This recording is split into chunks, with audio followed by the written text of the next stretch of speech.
If you own a short property and you're thinking about selling, there is one question I think needs to be answered before we ever put your property on the market.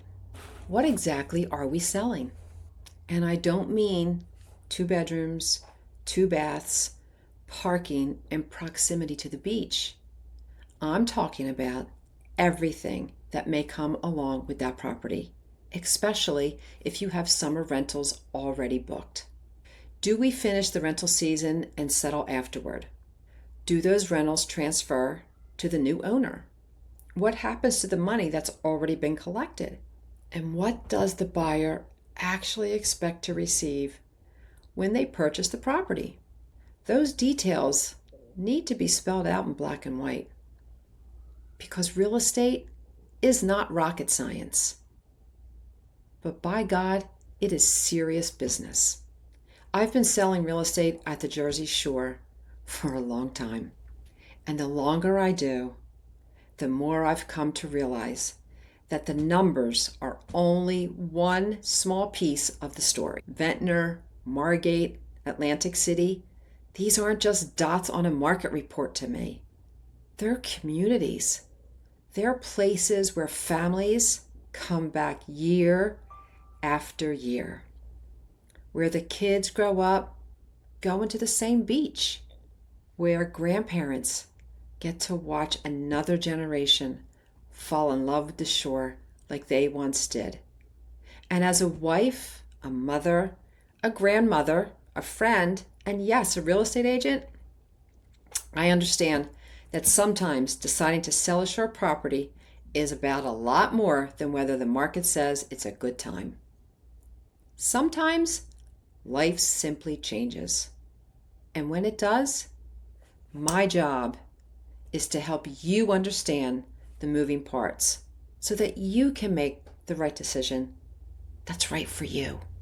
If you have a rental property at the shore, one of the first questions people naturally ask: should I wait until after Labor Day to sell?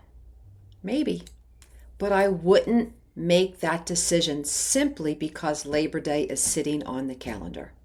As your agent, I want to know what's already booked, how much rental income you've already collected, whether those bookings can or will transfer to a buyer, maybe when you still plan to use the property yourself, and what your actual goal is.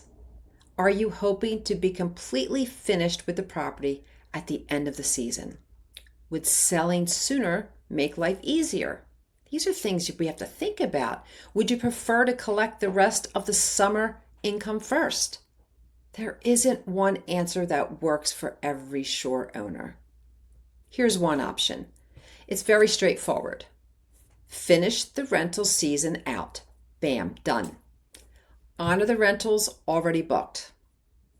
Collect the remaining income. Then settle after the final rental is complete. For some sellers, that's the cleanest option.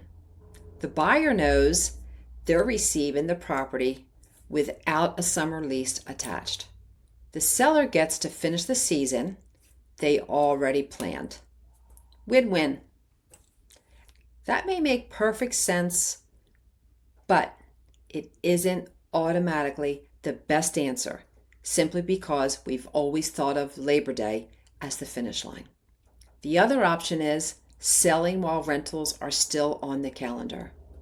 Now what? And that can work too, and it does. But everybody needs to understand exactly what is transferring. If there are security deposits, who holds them? Who is responsible for the renters after settlement? Does the buyer intend to honor the existing leases? What happens if the buyer wants to use one of those weeks personally? And what paperwork needs to follow the property? These are the details that cannot live in the land of, well, I thought, or I assumed. That is where trouble starts.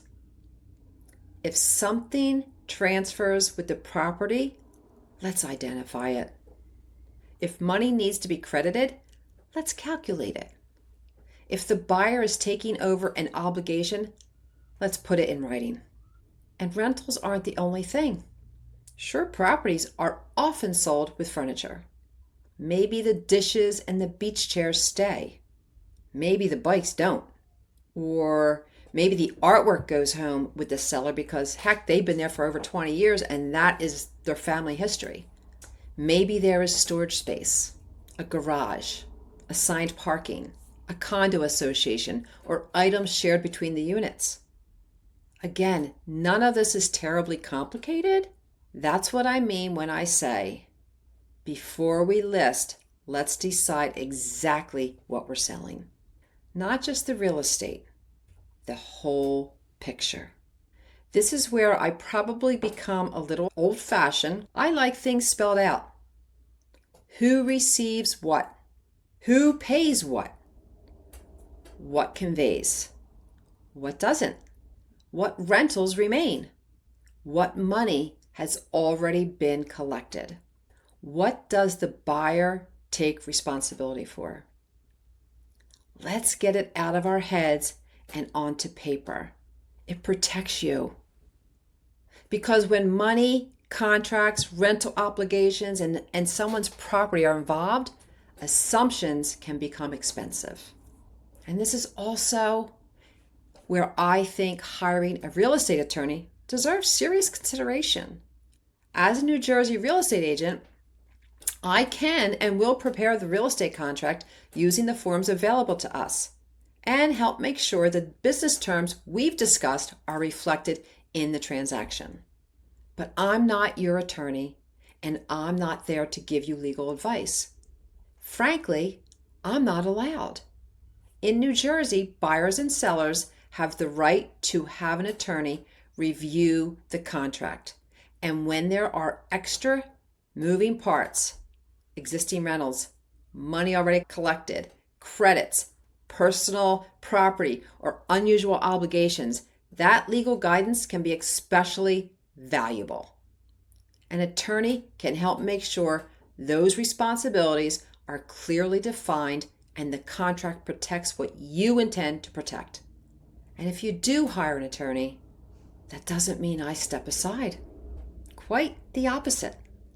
Your attorney and I should work hand in hand, and I do with many of them.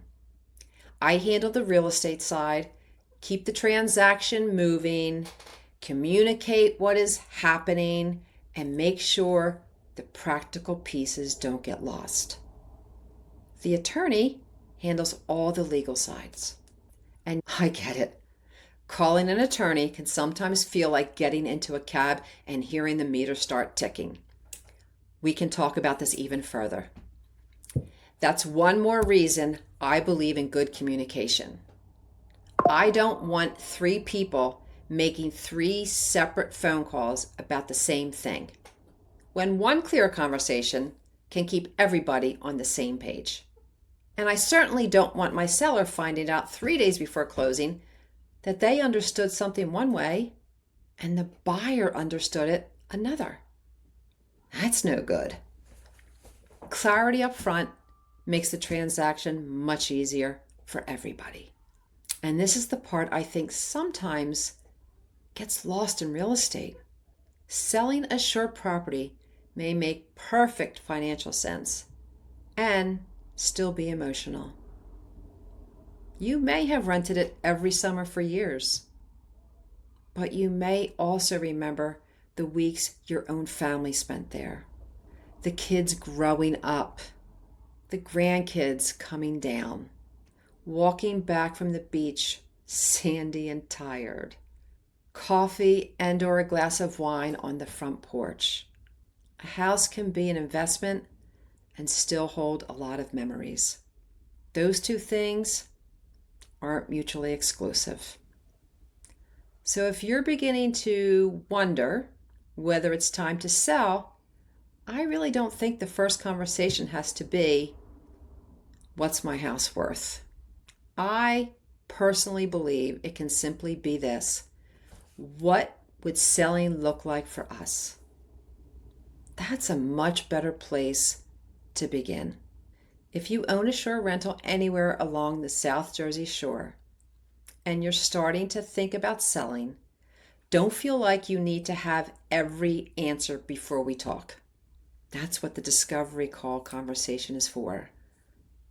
We'll talk about what stays, what goes, and what your timing looks like. And most importantly, we'll figure out, or you'll figure out, what makes sense for you. Because real estate is not rocket science. But when it's your property, your money, your memories, and your next chapter, it is serious business. I am JoAnn Donahue with JoAnn at the Shore. If you'd like to talk through your situation, you can schedule a no obligation 15-minute discovery call with me. The link is below. There is also a free seller's guide link. Help yourself. If this video has helped you, please subscribe so you don't miss out on more of what I have to share. And so those damn algorithms can do what they do to spread my videos to others just like you. It means the world to me to share what I know and who I am, hoping I will reach the people who may be looking for me. P.S. And by the way, I am working on a rental property seller's guide. If you would like to be on the list to receive it, please comment below and I will be sure to send it to you. Thank you again for watching. Have a great day.